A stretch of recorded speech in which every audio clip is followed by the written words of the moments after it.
Michelle, so excited to have you on. Welcome to the show. Thank you for having me. I'm pumped. This is so awesome because I talk all the time about not just having a course, like a one off course. I want all of my listeners to build a business, right? And I know you're a big proponent of building a profitable business. So, Yes. what do business owners, including course creators, need to be consistently profitable in your mind? Like, let's just dive into that if we can.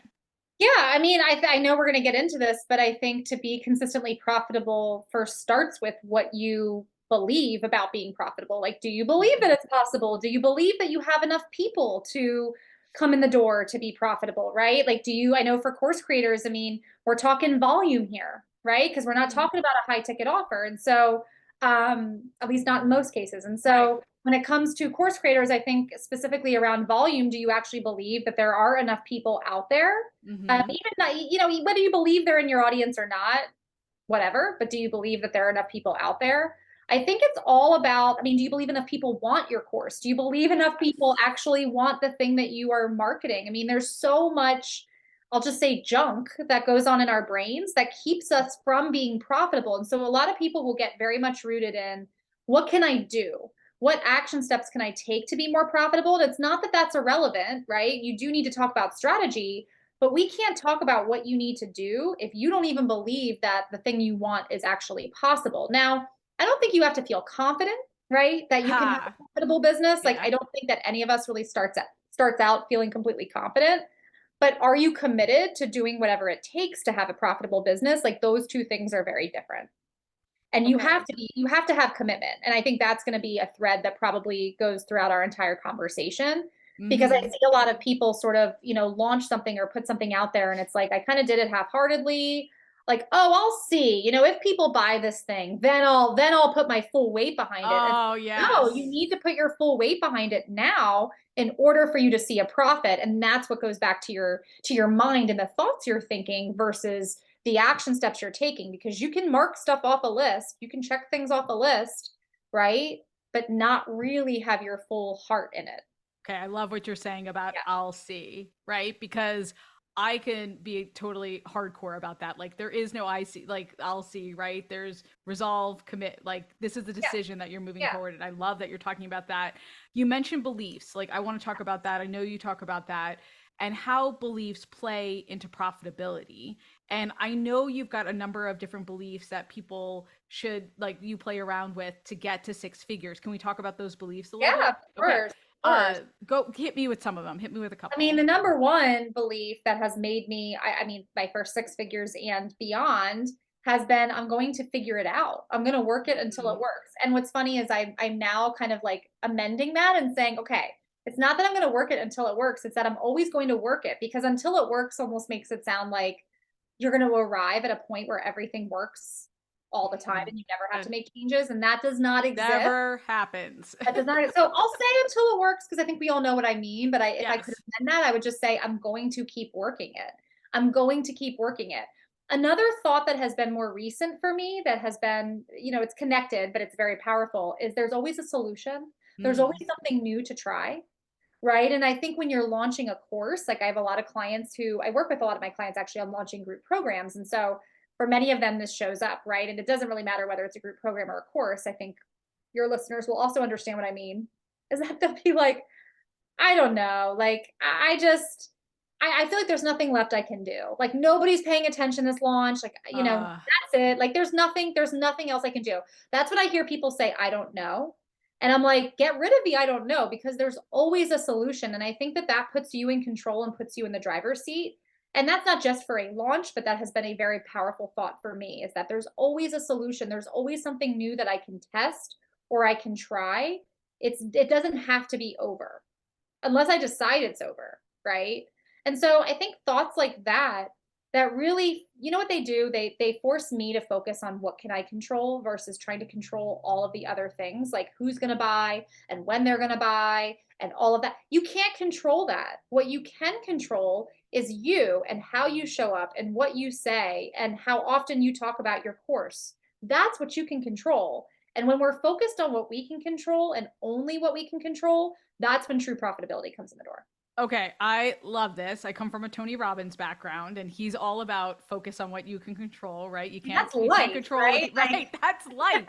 You can't control other people. Like I'm constantly saying that to my son. I'm constantly saying it to my husband, by the Control way. other people. I mean, I'd start with my kids. I'd be like, all right, kids, let's do what you're supposed to do. Like you can't. You just can't, You can't.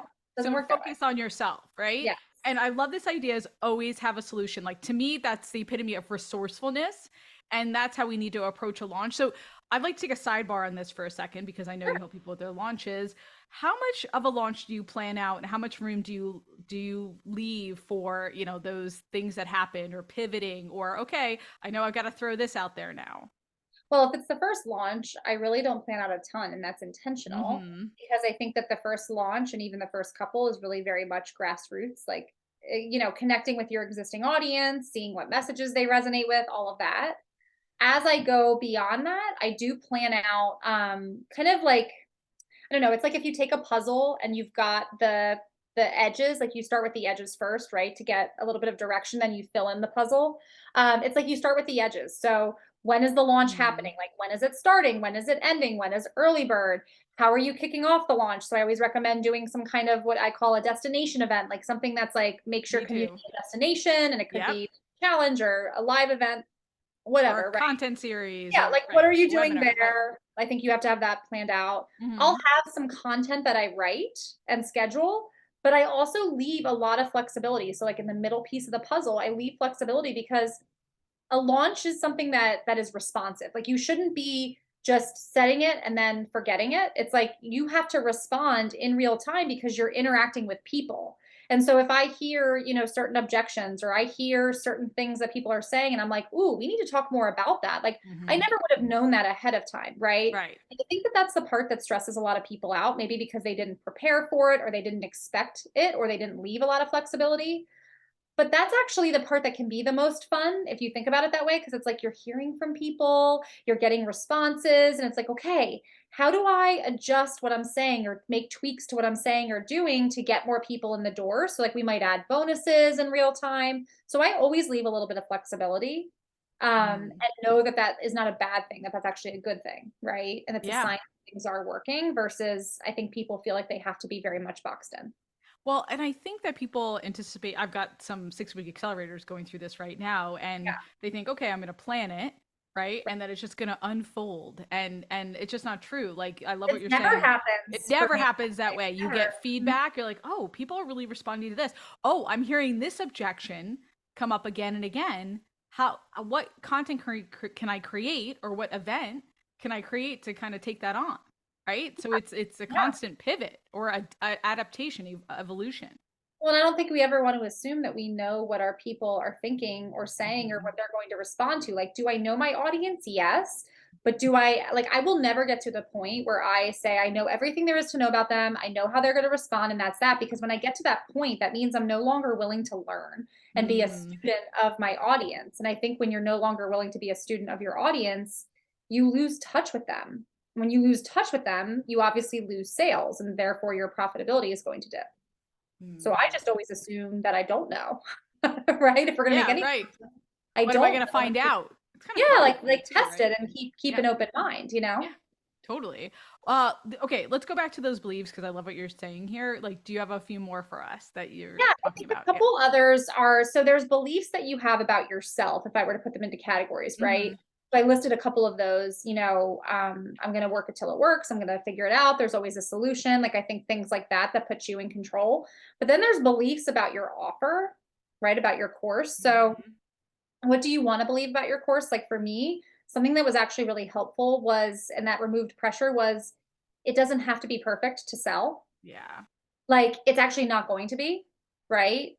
There's always going to be something new that I could do, but I'm learning how to sell it. I think like learning in the present tense has always helped me. What else about your specific offer? Like just thinking about like selling yourself on why someone would want to buy it and having thoughts that tie into that and tie into the belief that like even if it were just one person, like there is one person out there who'd want to buy this. And so that takes us into the third category, which is what do you want to believe about your audience? And so especially if you're somebody who's just starting out and maybe you don't have a big audience, like Yep. that belief around, I don't have to have a big audience to sign get signups. And sometimes my clients don't totally buy into that. And so what I'll ask is, do you believe that there's even just one person who could be interested right now? And they almost always Mm, say yes. that's And I'm like, such all right, a let's start great with that question. belief. Like, what would you do then? What Yeah. actions would you take if you believed that there were one person who was at least interested or could be interested? Sometimes they're like, I don't even believe there's one person who's interested. I'm like, all right, do you believe that there's one person who could be interested? And they're like, yes. I've never had somebody say no to that. So things like that, right? Like those are all thoughts, and they're not just about you. It's about you. It's about what you offer. It's about your audience. Like those, I think, are the main categories that keep us from profitability, is because we have certain thoughts. Like you might think this is a great offer, but then I don't think there's enough people out there who will buy it, right? Like I don't have a big audience. Like maybe your thoughts are more specific to your people. So I think it's really important to get a gauge as to where do you feel the most uncertain. It could be in all three areas, and then go back to some of the things that I just mentioned, and even just think about, like, what would I like to think right now, and Mm.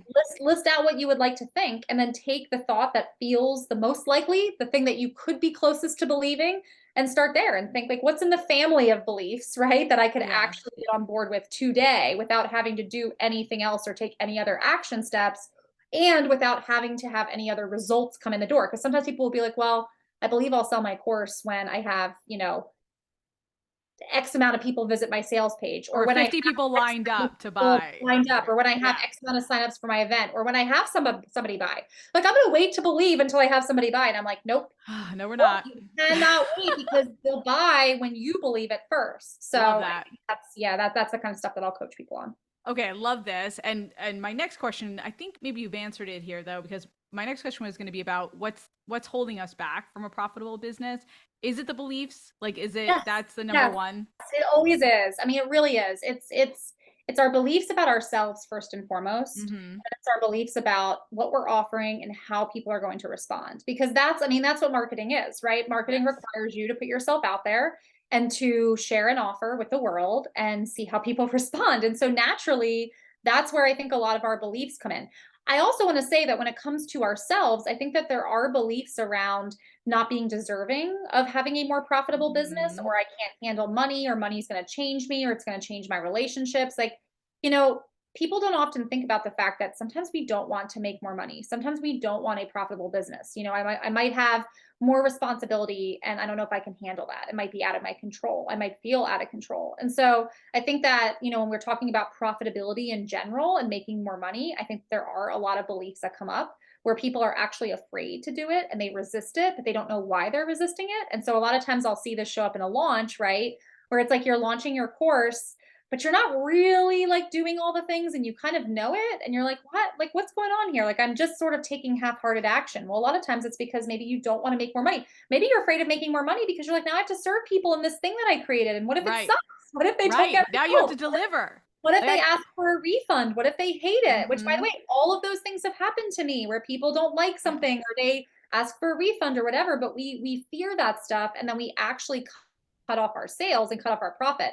Only then we lie to ourselves and we say, well, it's because I didn't have enough of the right people. It's because my audience wasn't big enough. It's because of this, to make ourselves feel better, when in reality, it's because we weren't on board with it to begin with. Right. We So weren't when in doubt, committed. start with the beliefs that you have about yourself before you do anything related to the beliefs about your audience or your offer. Oh, so good. So good. I'm so aligned with you. I love it. I love it. Talking about fears with launching, right? And it's the crickets, right? And Yes. you had a post the other day on your Instagram where you said, for those of you feeling like you're getting crickets, you said people are watching, people are Yes. listening. Like, can you talk about that a little bit, and why it's important to remember that? Yeah, I get that. Believe me, I have been in your guys' shoes, and I probably would, like, I'm gonna go back and listen to this the next time I need a pick me up, right? Because I have You been in that should. situation where it feels like, yeah, where it feels like there's just crickets. And when we hear crickets, what happens, right? We we blow it out of proportion, because we're like, oh my gosh, I suck. Everything sucks. My business sucks. My offer sucks. Like, I should just go crawl in a hole, right? Like, that's how we feel. It's so personal. It's so emotional. And so of course that's how we're going to react. And I think that what happens is when we react that way, we take the crickets personally, we're forgetting about how people consume information and Hmm. how they buy. Most people will not make themselves known until they purchase or just before they purchase. And so if this is a new, I mean, first off, if it's a brand new offer, right? If it's a brand new course, you are going to have to get comfortable with the crickets because people are still figuring it out. They haven't seen you. Yes. I mean, if this is the first thing you've ever launched, then people are still learning who you are. If you have an existing business and you're offering a course, right, or a different type of offer, anytime you offer something new, I'm about to launch a new program and I'm sure I'm going to experience the same thing, right? Even though I have a multiple six-figure business, it's because people are still like, huh, this is interesting. This is something I haven't heard before. Like, I need to think about it. I need to look at it. I need to understand it. Like, they need to process that information. And so I think we forget about what's happening on their side because we're so focused on, oh my gosh, like all of my worst fears are coming true, right? And so people, they consume things behind the scenes. You also have to think about, and this might vary depending on what type of industry, right, you listeners are in, right? What type of course you're putting out there. But I've also seen people who are in very kind of sensitive industries where it's like Mhm. I have, clients who are coaches dealing with divorce. I have people Yeah. who are helping people with their finances. You're not going to have people be like, "Hi, I'm over here. My finances suck. Like I'm almost out of Right, money. I I'm want in to buy debt. a car." Hello, I'm a I'm in debt. candidate. Right. Right? Like, I guess some people, I mean, I'm definitely a very, like, transparent person. I don't even know that I would do that, but, like, if I had, if I needed something, I might comment, but a lot of people, most people don't, and Mhm. I've actually seen the amount of people who will raise their hand even for, like, non-sensitive areas. I've actually seen that decrease over the last, I mean, I've been in business 7 years, and I would say over the last 2 years, I've seen a decrease. I think that some of that is due to there's an influx of people in the market, and Mhm. I think people are feeling some shame maybe and embarrassment. And so we also have to remember that just because they're not out there commenting on your stuff, like they are watching. And this is where I think having as much data and access to data as you can is really helpful. Now, that may not be possible the first couple of times you launch, but like how many people are visiting the sales page, right? If Yep. you're getting visits, then people are looking. Right. Being able to kind of track some of that stuff, I think is really important. But yeah, like people don't raise their hand and say, it's me, it's me. They most likely will binge watch your stuff or read your content or go to the sales page 100 times before they purchase. And we Right. have to be prepared for that and prepared to speak to those people, to the lurkers. I actually think we need to be most prepared to speak to those people because those are the people generally who are going to buy. And I sometimes you don't agree. know it. I've had people come out of the blue and I'm like, "Oh, you're buying? I didn't even know that you were watching." Right. Imagine if I had said, "Oh, it looks like no one's watching today. I'm just not going to show up." I've had people tell me all the time, and I didn't get this validation at first, so I want to acknowledge that. But I now have people tell me all the time, like, "What you just shared was so great." I'm like, "I had no clue you were watching. Like, nobody even commented on that." Right.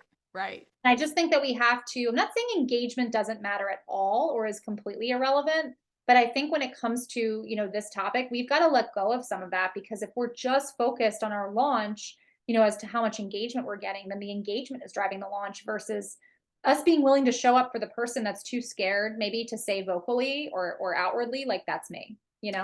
You mentioned marketing to the lurkers a little bit more, Yes. Michelle. Like, what are some tips or how do you keep that in mind when Yeah. you're working on a So launch? before I write content, I write down like what are the challenges that they're dealing with? Mhm. What's coming up for them? How is it playing out? Like, I imagine if I were watching a play of their life right now, like, how would Mhm. this be playing out? What would be the scenarios that they're experiencing? So I'll make a list of that, and then I'll also make a list of what do they want? Yeah. Truly, like, what do they want? How do they wanna feel, right? Yeah. I get better and better at doing this every time. I'm sure Right. that I can do it even better, right? Like, Yeah. there's always room for growth here. It's not about getting it right or perfect, but I'll really kind of dive into their brains prior to, and by the way, if it's the first time that I'm launching something, like the first time you're launching a course, I highly recommend doing some kind of a focus group where you Yeah. actually get people on like a Zoom call or something where you can kind of run your idea by them Love and hear it. what they have to say and record it because then you can get their messages and their words and phrases, like take it right out of their mouths. Because then what you want to do is once you kind of take stock of the challenges that they're facing, what they want most, right? Maybe what's getting in the way, then you can start writing about it. You can start talking about it. And that's what converts the lurkers is when they're watching you behind the scenes and they feel like you understand them. They feel like she gets me. And yeah, that's okay. And like when you connect the dots for them, a lot of people will market a course and they'll talk about what's inside the course. They'll spend so much time talking about Mhm. that, but they don't spend enough time talking about the most important thing, which is how is it going to change things for you? How Right. are you going to feel? Right. Yeah. And by the way, like I have to go back and do this periodically when I'm selling something that I've gotten used to selling. Like I'm even Yes. thinking about my signature program right now. And I'm like, I could go back. I could stand to go back and like do another exercise of like, what do they want? And what is it going to look like once they get what they want? Like you can always go back and do that because it keeps things fresh, right, in your mind.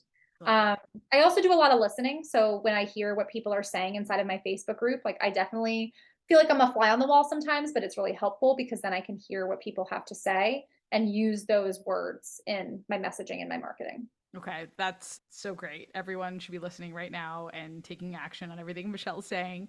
And I know you're a busy lady, plus you have 3 boys at home, so a fellow boy mom. Yes. If you're going to leave us with one tip to build a profitable, sustainable course-based business, what would it be before we let you go? Okay, there's so many things I could say, but the one tip I'm going to say is you have to be committed to it. Like you Mhm. have to treat so the program that I have launched and poured the most into that has also made me the most money was like I didn't even sell any spots the first time I launched it. So I had to be committed to kind of seeing it through. Right? I Mhm. had to be committed to seeing it through. I had to be committed to like this is the thing I'm selling. I often see a lot of course creators kind of launch a course but then they have like a million ideas in their back pocket about what else they're going to launch and it's almost like you're in the middle of a current launch but you're thinking ahead to Totally. the future, right? Yes. And so I just really want to emphasize that like what you focus on and what you invest, and it is an investment, right? What you Oh, invest yeah. energy into is going to be what will grow, right? Yes. Like your results, you will see results there. Like you can't use your course as a gauge for where you should focus your time and attention Mhm. because then you're always going to feel like you come up empty and it's always going to feel like you're watching like everything you do and be like, oh, I knew it wouldn't sell. Okay, so that wasn't it. It wasn't the right course. No, decide that it's the right thing now and then get to work selling it. And then once you sell it a couple of times, right, and you get some people in the door, then you can make tweaks. Of course. But Yes, don't and you're getting don't that do that feedback. now. Like a Yeah. lot of people tweak themselves to death, right? With all these Right. different ideas, trying to find the right idea. The right idea is the one that you want to launch now. Okay, Stick. love it. Stick with it. Yes, I 100% agree.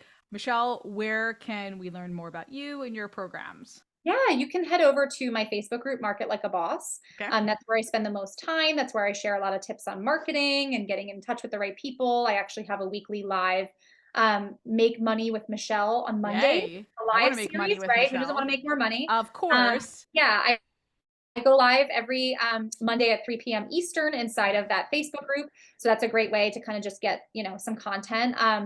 I think you could also go to my website, michellevroom.com. I've got some resources there, but really the Facebook group is the primary place that I hang out. Okay, amazing. Thank you so much for taking the time to stop by. Thank you for having me. It was a great conversation.